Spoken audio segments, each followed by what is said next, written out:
Представьте себе мир, где останавливается время, а история шепчет свои тайны.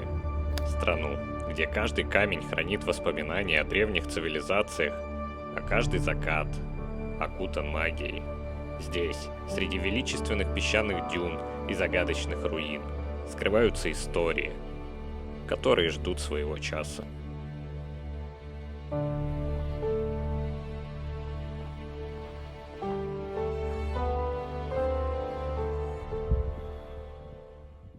Итак, ребят, в сегодняшнем выпуске мы окажемся с вами в пустыне, на краю света, увидимся с настоящими бедуинами, увидим одно из главных чудес света, останемся без техники на сотни тысяч рублей, познакомимся с культурой, кухней и жизнью местных жителей, увидим настоящую, не туристическую Иорданию. Я вам расскажу про такие вещи, о которых не знают даже местные, поэтому приготовьтесь, будет просто крышесносно. Привет from Jordan. Welcome to Jordan. Welcome to Jordan.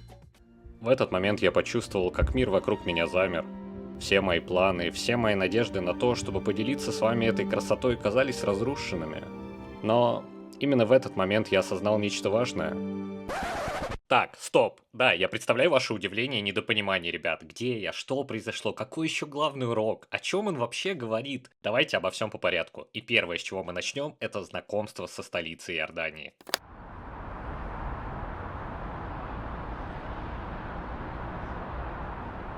Иордания небольшая, но удивительная страна, расположенная на пересечении трех континентов – Азии, Африки и Европы. Официальным языком Иордании является арабский, однако многие жители также говорят на английском, особенно в крупных городах и туристических зонах. Страна известна своим многонациональным составом, включая арабов, курдов, армян и другие этнические группы. Иордания принимает большое количество беженцев из соседних стран, особенно из Сирии и Палестины. Это создает дополнительные вызовы для страны в области экономики и социальной инфраструктуры. Sorry for the question, maybe it's incorrect, but is it right that Palestinian flag is a bit similar to the Jordan flag?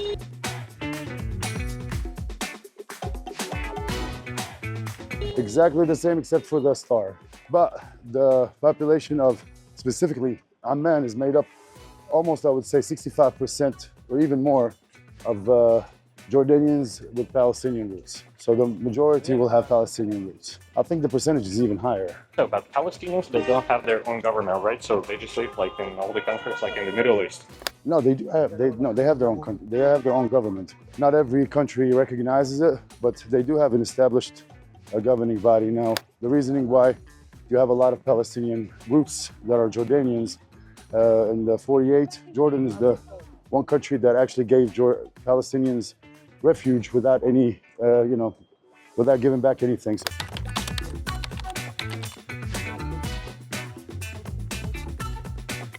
Like my father, for example. My father was born in Ramallah.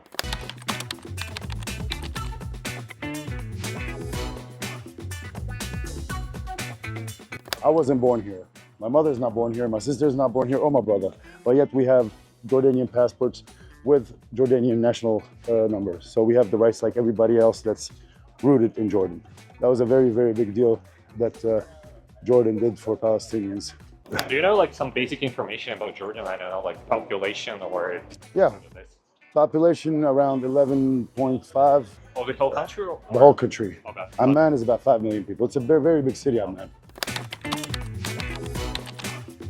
But it's sprawling, so it spreads out. If you look at the Jordanian flag, you'll see the star with the 7 points, and each one of those points represents one of the original hills of Amman. So it's built on the 7 hills, or the 7 mountains.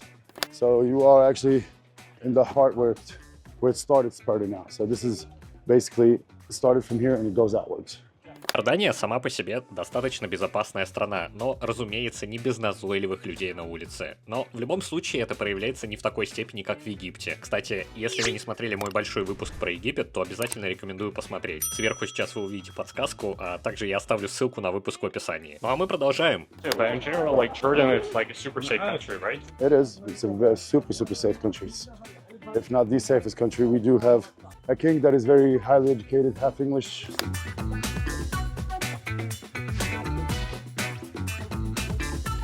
If you could say the string that's holding us, or holding our politics together.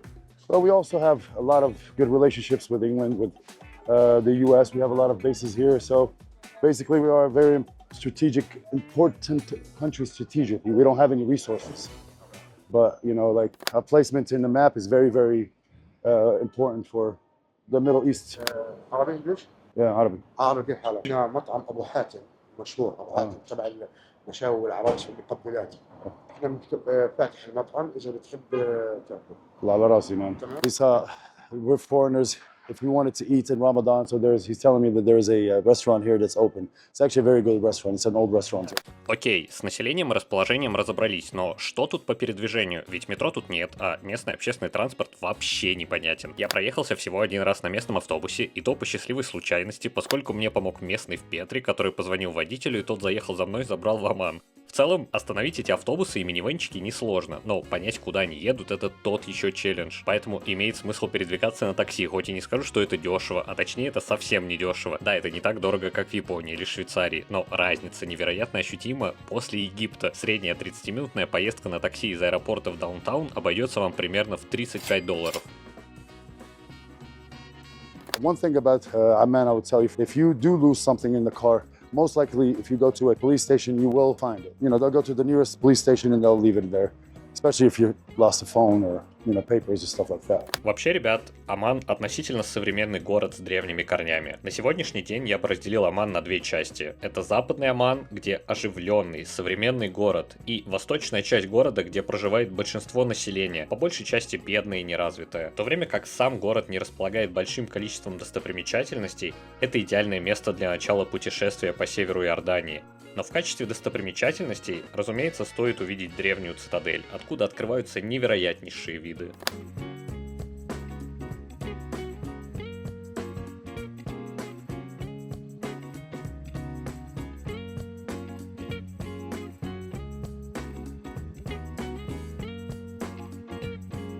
Также местные очень гордятся римским амфитеатром, но для меня, честно говоря, ребят, в этом нет ничего необычного, поэтому тут на ваше усмотрение.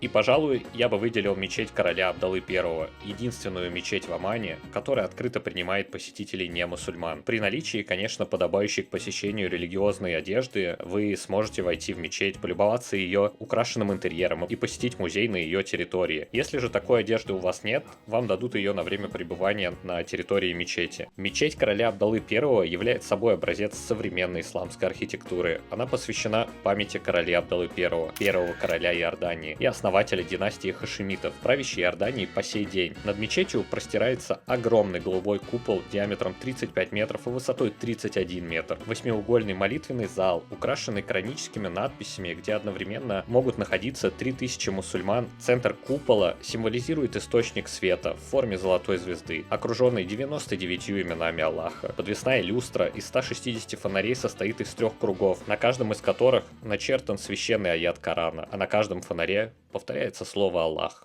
Также в Иордании очень развита культура торговаться, и лучшее место, чтобы это попробовать, это рынок в даунтауне Омана. So basically, this is the souk. It's an open air market. You can find spices here from Syria, Iraq, all the Arabic world, all the way to India, a place where I recommend for a lot of people to come. Now, we do have the haggling culture. You can always haggle on the prices. Now, if you are in restaurants where the menu is set, that's menu is set, so you can't really do anything about it. But anywhere else, you can always try to get you half a JD, a JD.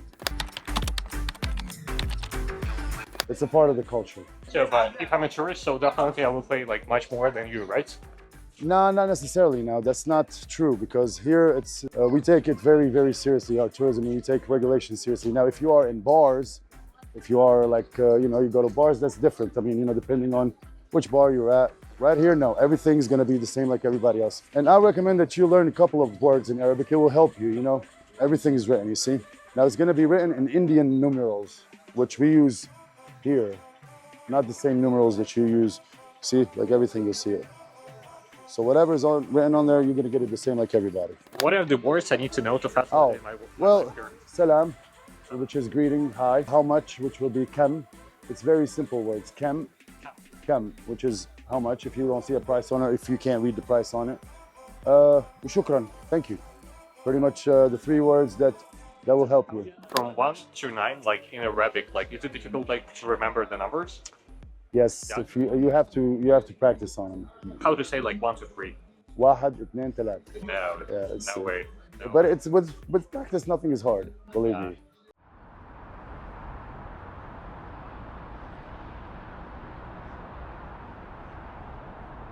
The best way to get to know a culture is through food, wine, especially with food. Food is the door. This is kubba. Куба. It's a traditional Lebanese mezza, or Not bad. usually they eat it raw. There is a raw version to it. It's a, What I see there is inside like a minced meat. Pretty sure that is beef, right? yeah, Because here people don't eat pork, right? No, that's cool. another problem. No, by the way, so as for me, that's not a problem. That's a good one. Pork friend. Yeah, but it's fatty. So these are manakish. This is something that you'll find in the streets of Amman or in the streets of Damascus or Baghdad. They have different varieties. Each region has its own way of making. It's like fast food. Yeah, It's look- really in the dough. Looks like pizza. Что ж, ребят, про Оман можно рассказывать бесконечно, но Оман был только началом нашего путешествия, а теперь мы направимся к одному из чудес света, в Петру, где оживает история.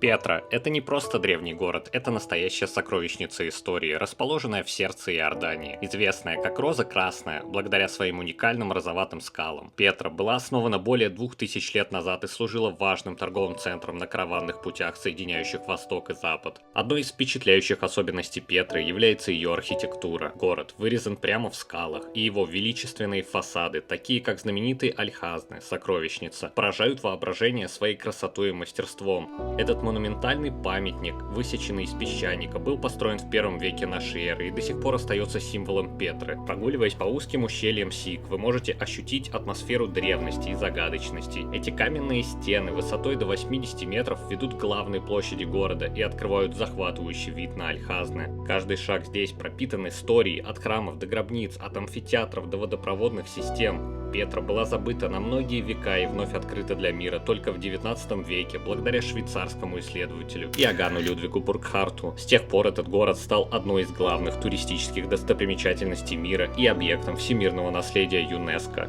Сегодня Петра продолжает привлекать путешественников со всего мира, предлагая уникальную возможность прикоснуться к древней культуре и истории.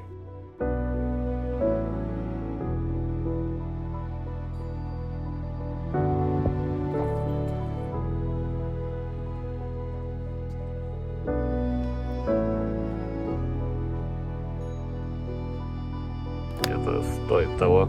Это стоит путешествия, это стоит любых денег. И просто вау. Просто вау. Красиво, одновременно страшно, пугающе, ни одного человека вокруг, но это просто невероятно.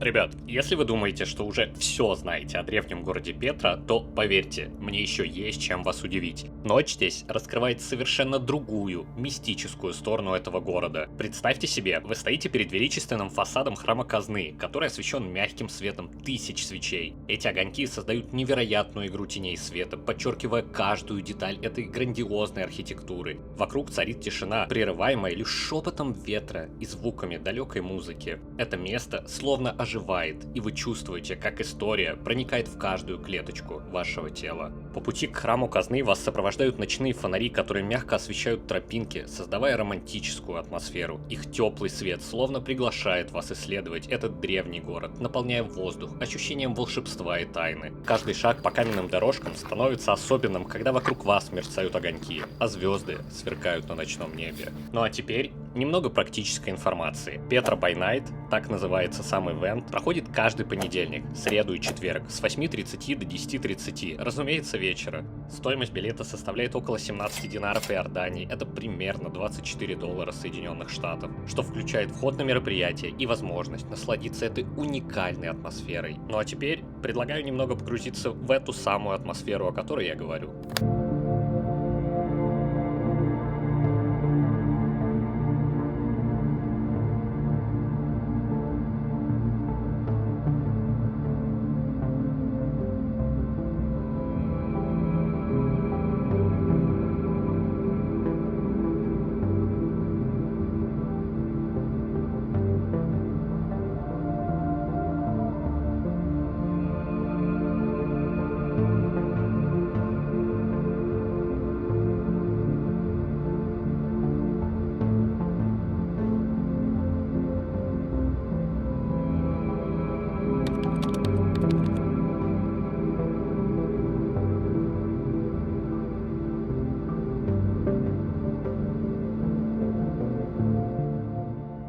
Вы знаете, я приехал в Иорданию с мечтой запечатлеть ее красоту, ее историю и ее душу. Я хотел показать вам Оман, его яркие улицы и живую культуру, но когда я добрался до Петры, этого чуда света, этого места, где время останавливается, моя единственная камера разбилась. В этот момент я почувствовал, как мир вокруг меня замер. Все мои планы, все мои надежды на то, чтобы поделиться с вами этой красотой, казались разрушенными.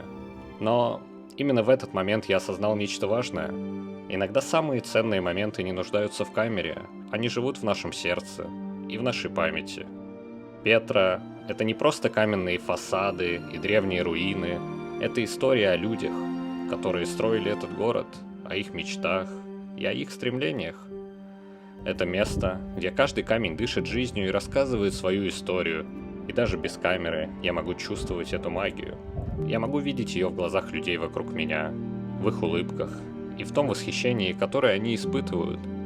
Я хочу призвать вас, не позволяйте ничему остановить вас на пути к вашим мечтам. Иногда жизнь подбрасывает нам испытания, но именно они делают нас сильнее. Мы можем потерять что-то материальное, но никогда не потеряем возможность чувствовать и переживать. Каждый из нас способен стать свидетелем чудес этого мира. Цените каждый момент вашей жизни и помните, настоящая красота — это не то, что мы видим глазами, это то, что мы чувствуем душой. Спасибо вам за то, что вы со мной в этом путешествии.